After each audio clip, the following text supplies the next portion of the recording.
السلام علیکم گائز، میں امتیاز بخاری اور آج ایک افسوسناک خبر لے کر حاضر ہوا ہوں۔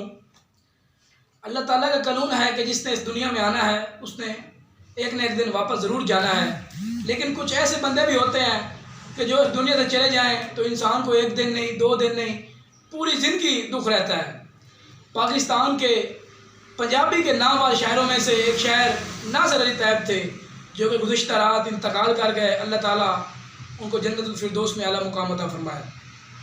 اور ناصر علی طیب کے بارے میں صرف یہ دو جملے کہوں گا کہ ناصر علی طیب وہ شاعر تھے کہ جب جنگ میں یا پاکستان میں پنجابی ڈوبنے کے مقام پہ تھی، پنجابی ڈوب رہی تھی، پنجابی ختم ہو رہی تھی، تو دوسرے شاعروں کے ساتھ مل کر ناصر علی طیب نے پنجابی کو ایک نئی زندگی دی اور پنجابی میں ایک نئی روح پھونکی۔